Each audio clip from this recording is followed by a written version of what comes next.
Billionaire's card declined at gas station. Then little black twins did. The billionaire's name was Victor Holloway, and in all his 52 years of life, he had never once experienced the humiliation of a card decline. He was the founder of Holloway Dynamics, a tech empire that built ships, satellites, and artificial intelligence systems powerful enough to predict planetary weather patterns. People whispered that Victor was the closest thing Earth had to a real-life space king. Yet on a dusty road in rural Georgia, on a hot summer evening, he stood at a rundown gas station, trying to swipe his platinum black credit card for a measly $35 in fuel, and the machine beeped red. Declined. The old cashier, a wrinkled man with nicotine stains on his fingers, gave him a bored look. "Guess your money ain't good here, mister." Victor blinked in disbelief. His private jet sat a mile away at the small municipal airstrip, and he had driven this rental car out here on impulse, searching for, he didn't even know what. A break. A breath of normalcy. Something real, away from the constant flashes of boardrooms and luxury. But this? This was not real. This was impossible. "I'll try again," Victor said, his voice carrying the authority of a man who had ordered fleets into orbit. He swiped again. Declined. He pulled out another card. Declined. Then another. Every single one.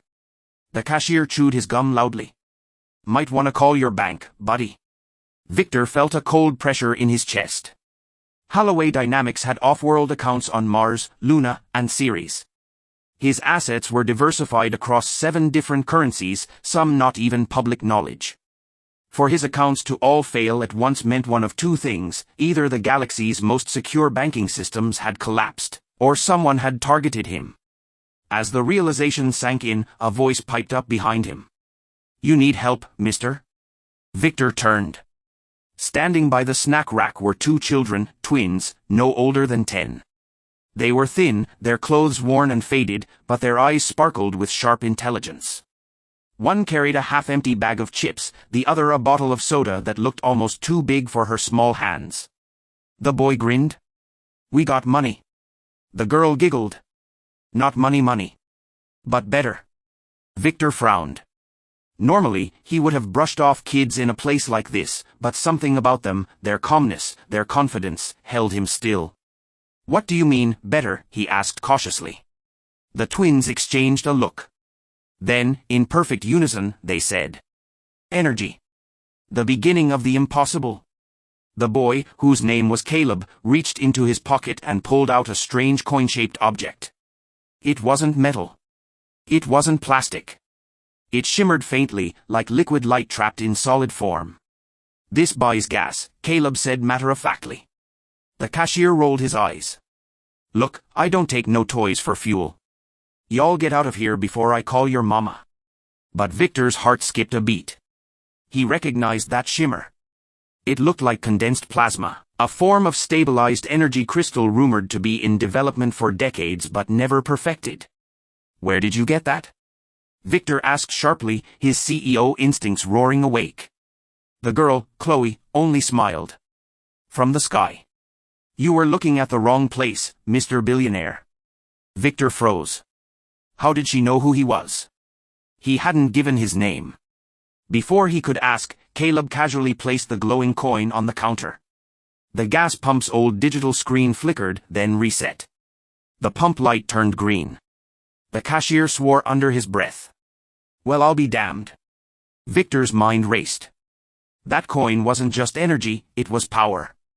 Enough to override primitive Earth tech effortlessly. Enough to fuel more than cars. "Kids," Victor said slowly, leaning down, "you need to tell me everything. Right now." The middle, secrets of the twins. The twins didn't answer immediately. Instead, they motioned for Victor to follow them outside. The air was heavy with cicadas as they led him behind the gas station, into a small clearing where wild grass grew. There, Chloe crouched and dug into the dirt with her small hands. She unearthed a small pouch, old and worn, and pulled out 5 more glowing coins. "We find them all the time," she explained. "They just fall down. Like rain," Caleb added. "But only for us. Nobody else sees 'em." Victor stared at the crystals. Each one was worth billions, if not more. Enough energy to power cities, starships, even weapons. Do you know what these are? Victor whispered. Caleb shrugged. Food, kinda. They keep us safe. Safe from who? Victor pressed. The twins' smiles faded. Chloe glanced up at the darkening sky. From the ones who are looking for us. Victor's pulse quickened. Who's looking for you? And then, like an answer, a low hum filled the night. He looked up. High above, cutting across the stars, was a triangular shadow, blacker than the night sky itself. No lights. No sound except that faint, bone-deep hum. Victor recognized it instantly. Not a plane. Not a satellite. A ship. The twins clutched his arms. They found us. Flight into the unknown. Before Victor could react, the triangular craft tilted, and a beam of pale light lanced downward. The ground where they had been standing glowed, grass disintegrating into ash. Move! Victor shouted, dragging the twins back toward the rental car. They piled inside, and he slammed the ignition. The car roared to life, tires screaming as he floored it down the empty road. The ship followed. Victor's mind whirred with possibilities. If the twins truly controlled those crystals, then whoever hunted them would stop at nothing. And now, Victor was caught in the middle. Where do you usually hide? He asked through gritted teeth. Underground, Caleb said. There's a place. The old mine. Victor nodded. Then that's where we're going. The hum grew louder, the beam chasing them, melting asphalt wherever it touched. Victor swerved desperately, barely keeping ahead. Finally, he spotted the gaping mouth of an abandoned mine shaft ahead. Without hesitation, he drove straight inside. Darkness swallowed them. The beam stopped short, unable to penetrate the stone. The ship circled above, waiting. Inside the mine, the twins guided him deeper, through tunnels that seemed too familiar for children. Eventually, they entered a cavern lit faintly by the glow of dozens, no, hundreds, of those shimmering energy crystals embedded in the rock. Victor's jaw dropped. An entire vein of stabilized plasma. This is where we were born, Chloe whispered. Revelation. Victor turned to her. Born? What do you mean? Caleb looked him straight in the eye. We're not all the way human. Mama says we're half. Half what? Chloe touched one of the crystals gently. Half of this.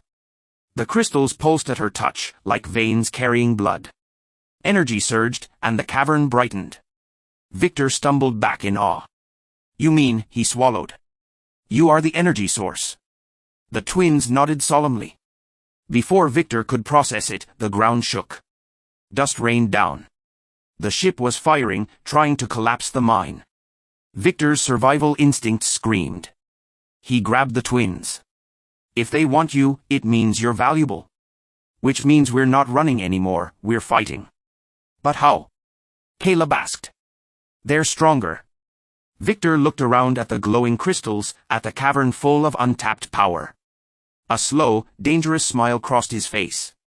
With your help, he said, we'll be stronger. The battle. Using shards of the crystals, Victor jury-rigged a makeshift weapon, an energy rifle powered by the twins' resonance. The children guided him, teaching him how to tune the shards like musical notes, focusing the energy into controlled blasts. When the ship finally cracked open the mine roof and lowered drones inside, Victor was ready. The first drone descended with metallic wings unfurling. Victor fired. A beam of pure white light ripped through the cavern, obliterating the machine in an instant. Caleb laughed. You're good at this. More drones followed, dozens swarming down. The cavern erupted into chaos, Victor firing, Caleb and Chloe amplifying the crystals with their touch, waves of light surging outward like a living storm. One by one, the drones fell. But the ship above wasn't giving up. Its triangular form hovered directly over the mine, preparing one final, devastating strike.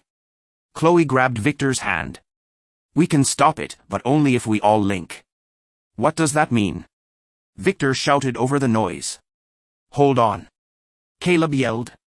The twins pressed their hands against Victor's chest.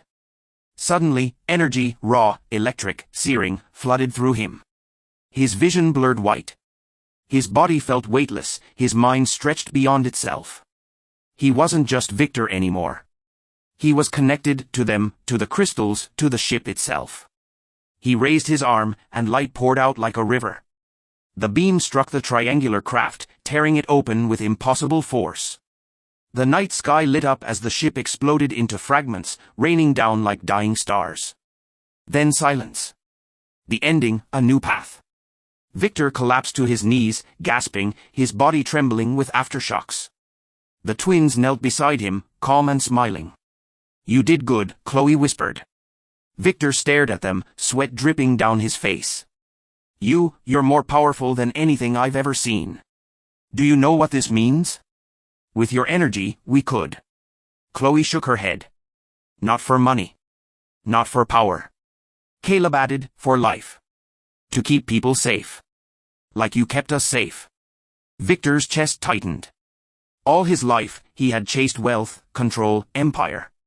But kneeling in that glowing cavern, with these extraordinary children, he realized something he hadn't felt in years: purpose. He smiled faintly. Then that's what we'll do. Together. The twins looked at each other, then nodded. Outside, the stars stretched endless and silent. The wreckage of the alien ship still burned on the horizon. And deep in the earth, the cavern pulsed with the light of a future yet to be written. Victor Holloway, the billionaire whose card had declined at a gas station, had just found something money could never buy: two little black twins who carried the power of the cosmos in their hands. And with them, he would change the fate of humanity forever.